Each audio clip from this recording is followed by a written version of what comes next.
Hari ini Presiden Joko Widodo resmi melakukan reshuffle terhadap kabinetnya. Dan tahu nggak kalian, dari 7 menteri peninggalan PDIP, 2 dicopot. Sekarang sisa 5 menteri. Jadi yang dicopot itu adalah Yasona Lauli, Menteri Hukum dan HAM. Yang kedua adalah Menteri ESDM, ya, Arifin Tasrif. Sama-sama lahan bahasa ini. Lahan bahasa, Wak. Lahan bahasa yang dicopot. Itulah kau toh. Kau pula toh. Ngoceh aja kerjamu. Kalau nggak ngoceh fitnah. Lihatlah sekarang kan hasilnya kan. Sekalinya kau ngoceh, 2 menteri langsung dicopot. Ngoceh lah dulu kau 3 kali lagi biar dicopot sama menterimu itu.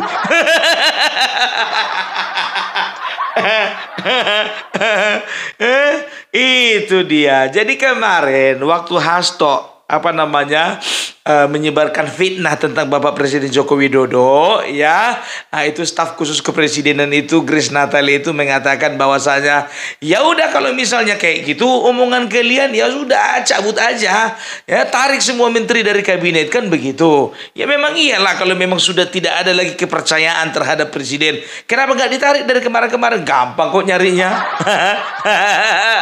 Gampang kan begitu. Begitu Grace Natali mengeluarkan statement seperti itu, tahu enggak siapa yang memberikan respon? Deddy Sitorus. Dengarkan dulu ini. Grace Natali memerintahkan, tanda kutip, supaya PD Perjuangan menarik kadernya dari kabinet Presiden Jokowi. Grace, ingat, Pak Jokowi itu dilahirkan dari rahim PDI Perjuangan, dari mulai wali kota, gubernur, sampai presiden 2 periode. Kita tidak menarik kader dari kabinet Pak Jokowi, meski beliau mengkhianati PDI Perjuangan. Karena komitmen kita yang melahirkan Jokowi beserta semua program-programnya. Kami berkomitmen menjaga hingga akhir pemerintahan. Kecuali Pak Jokowi sudah tidak butuh. Jadi Anda ngomong sama Pak Jokowi kalau mau narik, ya. Kalau mau memecat, menyingkirkan, tidak masalah. Itu baru beradab, gitu loh. Kami tetap menjaga adab. Yang tidak menjaga adab itu namanya biadab, gitu. Nggak ada persoalan ditarik. Emang kita butuh banget jabatan menteri kayak lo. Udah kalian dengar kan? Udah kalian dengar, ya kan? Emang kami butuh sama menteri. Kenapa komplain kalau diberhentikan? Lagian kau pula, ngapain kau lawan-lawan perempuan? Bikin malu aja kau. Aduh. Dan juga tahu ndak kalian, ya, berkembang berbagai macam spekulasi. Kenapa dalam waktu 2 bulan lagi akan mengakhiri masa jabatannya, presiden itu melakukan reshuffle, ya. Itu menjadi sorotan dari para politisi yang ada di PDIP, termasuk Deddy Sitorus tadi yang melawan perempuan tadi. Ya, apa katanya? Kenapa harus di-reshuffle? Orang tinggal 2 bulan lagi kok. Sedangkan besok berhenti jadi presiden, hari ini di-reshuffle suka-sukanya. Jadi kok yang repot? Begitu menteri tetap nongkrong di situ, dinyinyirin. Disuruh tarik nggak mau tarik. Begitu di-reshuffle komplain. Apa mau kalian? Toh fitnah lagi toh, fitnah. Biar 2 minggu di-reshuffle lagi toh. Jadi biar tahu kalian, ya. Jadi yang di-reshuffle itu ada beberapa orang. Yang pertama itu Yasona Lauli, itu digantikan oleh kadernya dari Gerindra, ya, dari Gerindra.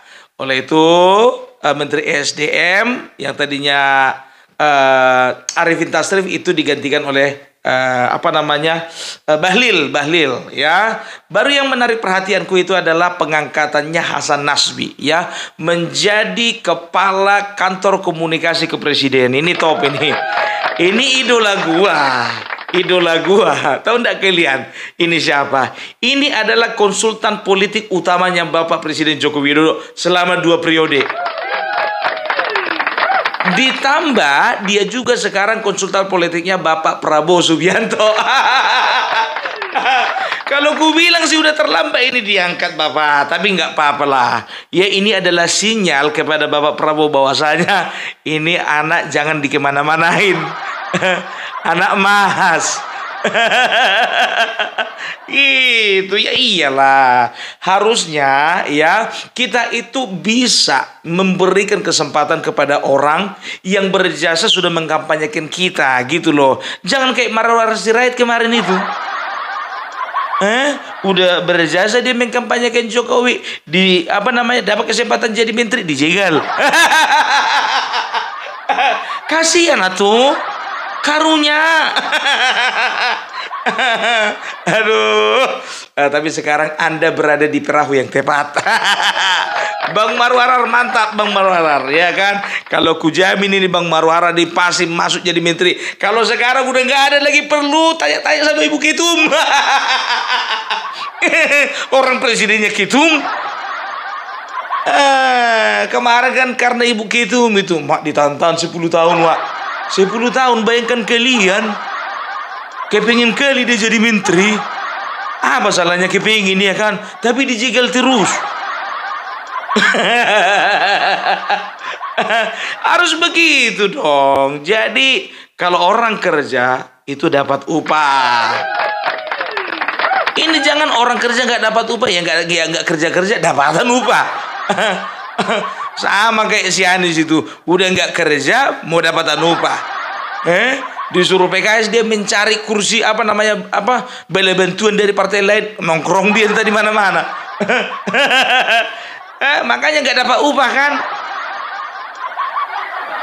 Aduh, iyalah, cuman satu yang bisa ku bilang, upahmu besar di surga. Aduh, tapi ini reshuffle ini memang mengagetkan gitu ya. Enggak sih, enggak mengagetkan. Kemarin-kemarin sudah ada memang bisik-bisik ya kan. Cuman aku kurang setuju dengan pernyataan Deddy Sitorus ini. Dengarkan kalian lah dulu ya. Presiden Jokowi akhirnya mengganti Menteri Hukum dan HAM Profesor Yasona Lauli dari kursi Menteri Hukum dan HAM 2 bulan menjelang berakhirnya kekuasaan Jokowi.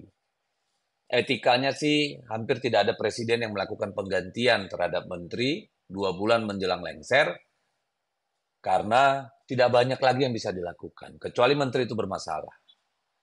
Persoalannya kemudian kenapa Jokowi memaksakan mengganti 2 bulan sebelum lengser itu? Kalau saya melihat ini adalah upaya Jokowi untuk memperkuat posisinya dan menjaga dinastinya 5 tahun ke depan, 2024 sampai 2029. Ini cara Pak Jokowi meleverage gitu ya, menaikkan posisi tawarnya. Jadi apa di balik itu? Yang saya dengar agenda utama mereka adalah satu, mengganti Undang-Undang MD3. Dengan mengganti Undang-Undang MD3, maka apa yang selama ini menjadi aturan bahwa partai yang memenangkan suara kursi terbesar itu menjadi ketua atau pimpinan di lembaga legislatif, baik DPR RI, provinsi maupun kabupaten kota. Dengan mengubah MD3, maka kecurigaan saya nih Golkar bisa menjadi ketua DPR RI, lalu menduduki secara maksimal kursi-kursi pimpinan di setiap komisi maupun alat kelengkapan dewan. Dengan begitu, Golkar menjadi sangat kuat dan Pak Prabowo nanti kalau jadi presiden harus berhitung untuk bagaimana supaya dia bisa bernegosiasi dengan Pak Jokowi. Yang kedua, saya melihat bahwa dengan mengubah itu, tentu kader-kader Golkar yang akan banyak mendapatkan posisi-posisi di lembaga legislatif itu. Jadi everybody happy, tidak ada konflik internal di Partai Golkar. Analisa saya begitu. Ada lagi alasan yang saya dengar bahwa penggantian itu juga untuk memastikan partai-partai yang tidak berada di dalam koalisi Indonesia Maju itu tunduk dan manut pada kekuasaan. Karena apa? Partai-partai ini harus melakukan kongres, munas, maupun muktamar untuk memilih pengurus baru periode 2024 sampai 2029. Nah, itu mereka itu sah atau tidaknya partai-partai itu ditentukan oleh keputusan di Menteri Hukum dan HAM. Jadi kalau mereka nggak manut, bisa-bisa nggak ikut pilkada. Kan gitu. Atau mereka jadi nggak sah. Sehingga gampang diambil alih orang. Dengan begitu mereka terpaksa mau tunduk pada apa yang diinginkan oleh kekuasaan, terutama oleh Pak Jokowi tentunya. Kan kira-kira itulah tuduhan atau rumor yang banyak berkembang di tengah-tengah masyarakat. Jadi ini murni political game. Ada 3 tujuan yang mau dicapai oleh Pak Jokowi. Pertanyaannya, loh kan Menteri Kumhamnya diganti dengan orang Gerindra. Lah ya iya tinggal 2 bulan. Tetapi kan mereka nggak bisa apa-apa juga. Karena itu tentu kemauan presiden kan untuk menunjuk. Nggak mungkin juga nolak gitu. Jadi sekarang partai-partai ini berada di bawah kekuasaan penuh mutlak dari seorang Jokowi. Dan itu tidak terjadi pada pemerintahan manapun sepanjang sejarah Republik Indonesia. Keren lah Pak Jokowi, ya sudah mau habis masa jabatan juga tanpa fondasi etis, moral, teknis, birokratis yang benar, mengganti menteri-menteri untuk tujuan-tujuan politiknya supaya nanti presiden terpilih harus mendengar bernegosiasi dengan Jokowi untuk mengamankan dinastinya. Itu menurut pendapat banyak orang. Saya kira itu ya. Terima kasih, kita lihat aja nanti bagaimana ujungnya. Merdeka. Udah kalian dengar kan? Nggak Deddy Sitorus namanya kalau nggak nyinyir. Biasa itu. Ini lagi momennya dia. Orang dekat Hasto dia ini. Tahu lah gua. Makanya sakit kali hatinya begitu si Hasto diganggu-ganggu. Dipanggil ke KPK ya kan. Nggak taunya istri si Hasto udah menitipkan istrinya. Istrinya keluarganya. Kepada Deddy Sitorus. Itu artinya apa? Mereka itu punya chemistry hubungan yang sangat dekat. Ya itu gimana coba kasih tahu dulu. Si Hasto kemarin kan fitnah presiden. Tanggapanmu apa, Deddy? Bikinlah dulu, sampai sekarang belum ada klarifikasimu. Gimana? Jadi itu dia tadi, ya kan, video itu menyatakan bahwasanya ada 2 kemungkinan katanya. Yang pertama, ya dia Presiden Joko Widodo merubah atau mereshuffle, mengganti Menteri Hukum dan HAM itu karena apa? Karena Presiden Jokowi ingin mengintervensi, akan merubah Undang-Undang MD 3 yang akan membuat posisi Golkar itu di atas, ya, yang akan membuat posisi Golkar itu, ya, notabene mereka itu tidak akan lagi suara terbanyak di parlemen, akan menjadi ketua DPR, tapi berdasarkan suara terbanyak. Itu menurut Deddy Sitorus. Iya, menurut Deddy Sitorus itu, ya kan? Kemungkinan kalau dikatakan kemungkinan bisa jadi. Bisa jadi. Tapi sekarang, ya kan, mau Yasona Laoli, mau bukan Yasona Laoli, kalau memang ada seperti itu bisik-bisik dari presiden, ya manut aja, namanya menteri. Kenapa harus diganti? Kalau memang cuman itu alasannya gitu loh, ya kan? Itu yang pertama. Baru yang kedua, dia mengatakan bahwasannya nanti setelah tahun 2024 ini, partai-partai itu akan melaksanakan munas dan juga muktamar. Nah, siapa-siapa ketua umum yang tidak sesuai dengan keinginan penguasa, maka Menteri Hukum tidak akan mengeluarkan izinnya. Itu pendapat Deddy Sitorus. Masalahnya sekarang, bro, satu-satunya partai yang di luar daripada koalisi pemerintahan hanya partaimu. Gitu loh, iya kan? Jadi kalau misalnya berbicara Perindo, berbicara PKB, berbicara PKS, berbicara Demokrat, semuanya itu aman. Itu dia, munasmu yang gak aman. Tapi nggak mungkin nggak aman lah, pasti aman lah. Kan kemarin itu kata Ibu Megawati kan, sebetulnya saya ini udah punya cicit loh. Saya pengen ngomong cucu aja. Ya pengen santai. Tapi begitu saya mendengarkan bahwasannya ada yang ingin merebut kekuasaan, merebut kursi ketua umum, maka saya mengajukan diri akan jadi ketua umum lagi. Bilang aja masih enak. Intinya masih enak itu aja. Nggak usah banyak kali cerita. Jokowi nggak minat sama partaimu. Jokowi terlalu hina hanya untuk mengambil partaimu. Nggak ada itu. Dari berapa tahun yang lalu, Hasto katakan apa? Mulai dari awal 2019, Jokowi sudah mengagendakan untuk merebut kursi ketua umum. Mana? Udah 5 tahun. Hasto ini memang keterlaluan muncungnya ini. Ngeri kali coba, iya kan? Itu dia, iya kan? Wah, kalian kembangkan lagi. Jokowi menginginkan 3 periode. Nanti ku buka siapa yang pertama kali yang menggaung-gaungkan 3 periode biar tahu kalian. Udahlah, kalau masih enak kursi gitu, udah enak gitu aja. Nggak usah alasan cicit lah, buyut lah, anak lah, keponakan lah. Nggak perlu suka-sukamu, partai-partaimu. Itu kan bukan kayak Golkar, partai gotong royong, enggak. Itu kan partai keluarga. Udah, atur aja sakarapmu. Kapan kalian munas? Aduh, itu dia ya. Jadi mau berusaha pula si Dedi tadi memecah belah. Katanya apa? Ya hati-hati Bapak Prabowo ya. Bapak Jokowi itu sedang menghimpun kekuatan.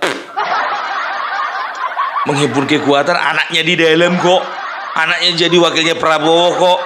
Aneh-aneh aja kau Dedi. Nggak ada yang berbobot. Ku tengok kau ketua apa namanya? Ketua DPP kau. Iya kan? Ketua DPP kan. Tapi kayak sedang kali itu analisamu. Memecah belah. Mengadu domba. Tapi masih mending lah daripada memfitnah ya kan. Kau ajari dulu sekjen kalian itu. Coba tengok dulu, rajin-rajin gitu, tengok video-video lama gitu loh. Jangan asal comot lah.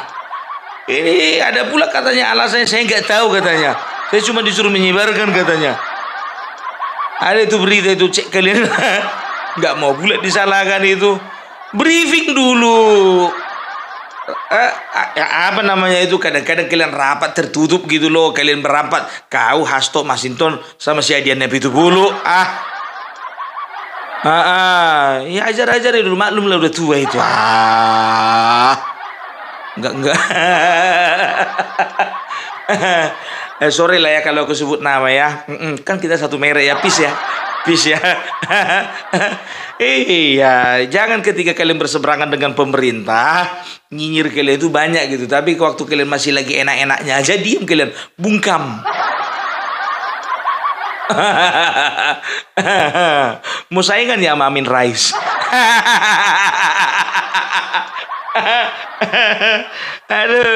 Aduh.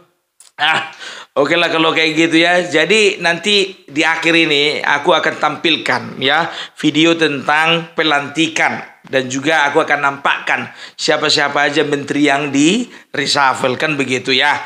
Kalau ada yang nonton ini anak berenya, tetangganya jangan nangis kalian ya.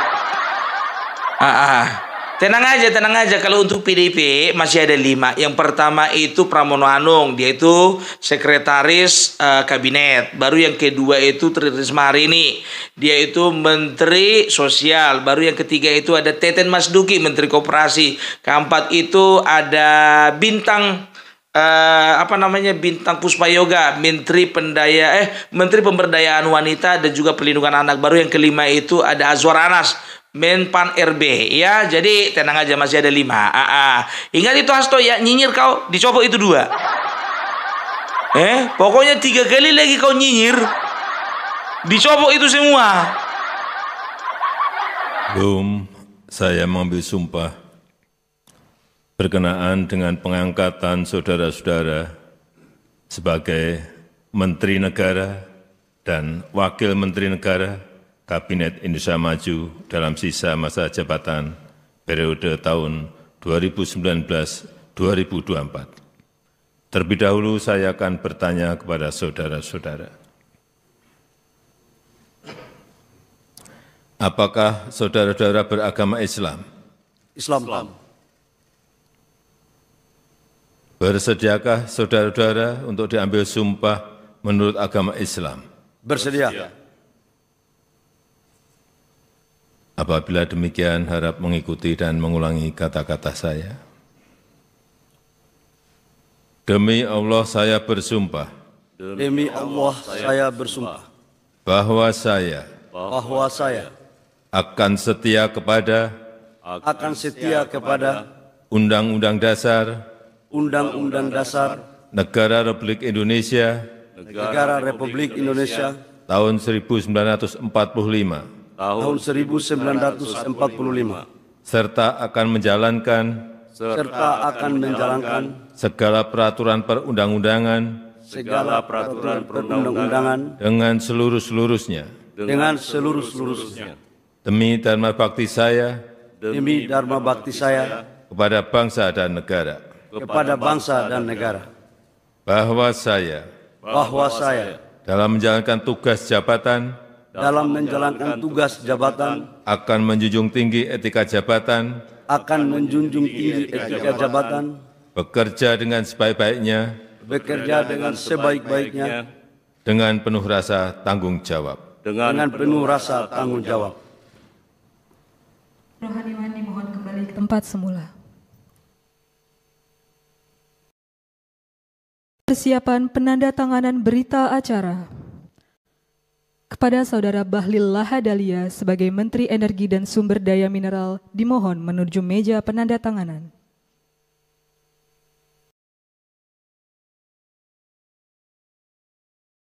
Kepada yang terhormat Presiden Republik Indonesia dimohon berkenan menuju meja penandatanganan. Penandatanganan berita acara pengambilan sumpah jabatan Menteri Kabinet Indonesia Maju dalam sisa masa jabatan periode tahun 2019-2024.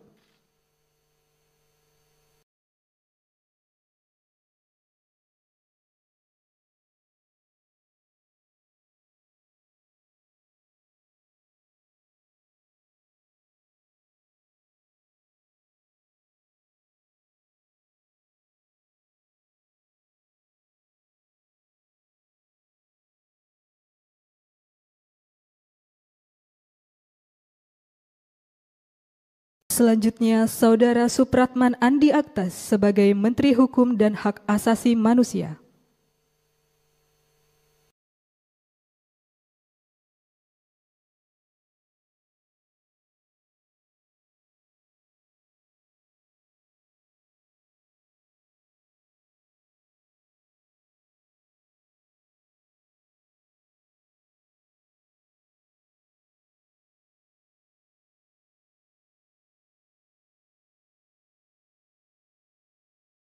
Selanjutnya, Saudara Rosan Perkasa Ruslani sebagai Menteri Investasi, Kepala Badan Koordinasi Penanaman Modal.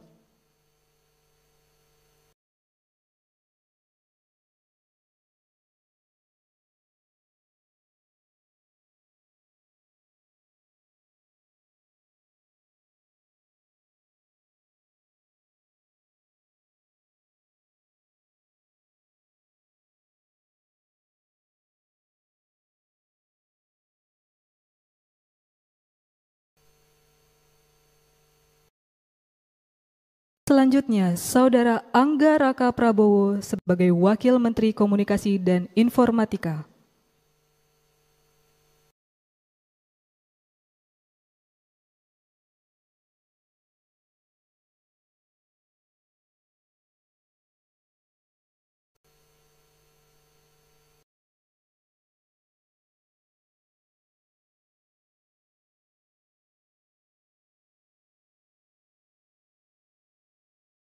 Kepada yang terhormat Presiden Republik Indonesia, dimohon berkenan kembali ke tempat semula. Kepada Wakil Menteri Komunikasi dan Informatika, dimohon kembali ke tempat semula.